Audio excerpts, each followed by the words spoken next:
Hey, it's Angie here. Wanted to talk to you about an article that I read from Women's Health magazine about the 8 saboteurs of your weight loss. And I thought it was really genius because I actually have done all of them. So they've sabotaged me, so I'm assuming that they have sabotaged other people. I'm learning to not allow them to, but it is a learning process. So I just wanted to share a few of them with you. I'm not going to share all 8. I will write a blog post about them if you want to know all 8.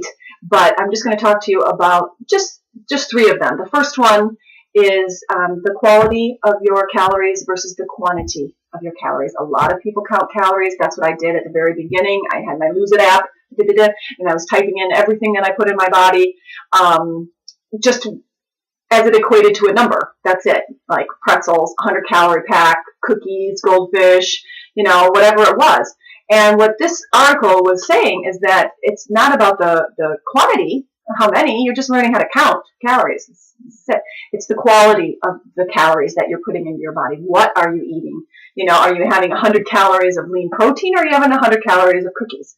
And it makes a difference. It's not just calories, a blanket statement. It's what nutritional value are you adding to your body, because all of that stuff is going to give you energy, rev your metabolism, all these other things, help you cut fat. A thing of cookies is not going to help your body burn more fat. So anyway, so that's the first one. I used to do that all the time. As helpful as those apps are, what I found is when I started to track my macros, and this was something that my coach helped me do. I had never heard of it. I didn't even know what a macro was. When I started to track percentages of proteins, fats, and carbs into my diet, total game changer. And I'll do another video on that because I think it is crucial, especially when you're jump starting your weight loss and you want to cut that fat, to calculate your macros and to stick to that. It was, like I said, game changer for me. So I'll do another video on that. I'll have to keep that in mind.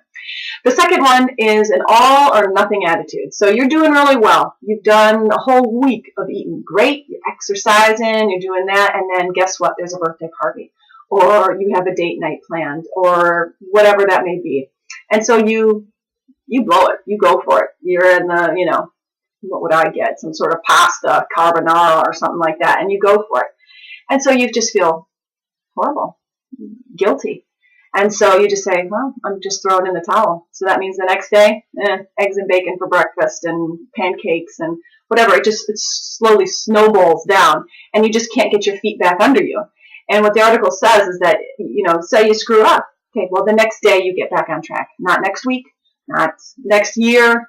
You get back on the next day. And not to beat yourself up over it. That's my 2 cents. Because that's something that beats you down as well, and you want to quit. Because it's hard, let's face it. If it were easy, everybody would be doing it. It's not, it's hard. So you've got to have that determination, and the next day, you're back on track, and you get back at it. The third thing was, and I didn't get this too much, but I know a lot of people get this, is that your family and your friends actually sabotage you.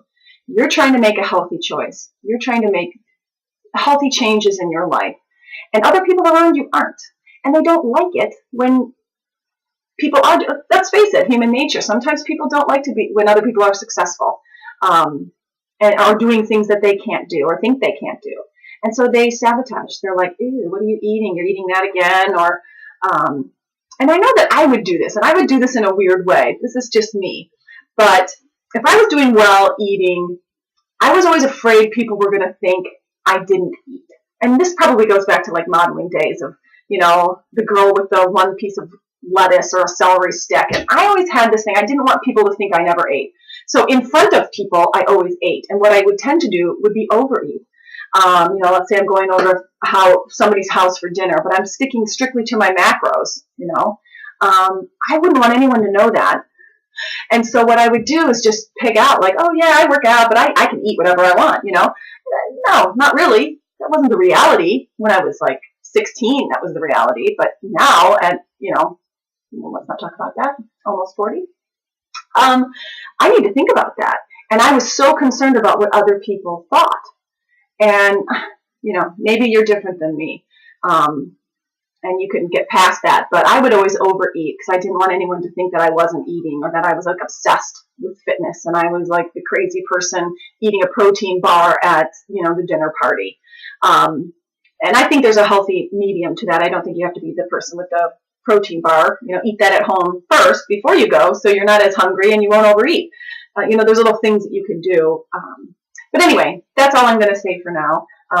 Did want to say I'm representing Michigan because my sister-in-law got me this shirt, and it's like hot here. I mean, it's fall, but it's like feels like summer. So anyway, I'll get that blog post out, and I hope that you find these things a little bit helpful. I did. When I read through, I was like, check, that's me. Check, that's me. And I just know that I'm sure other people can relate to them and realize that sometimes these things can sabotage you, and you don't want them to do that.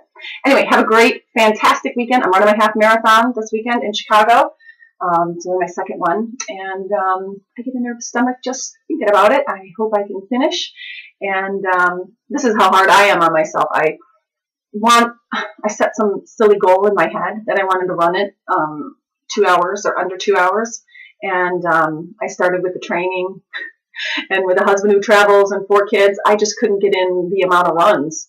Some weeks I only just ran the long run. So I've had to shift my goals. I had to say, okay, I doubt that's going to happen. Hey, barring a miracle, it's not going to happen. So I'm just going to try to do a little better than I did on my last one.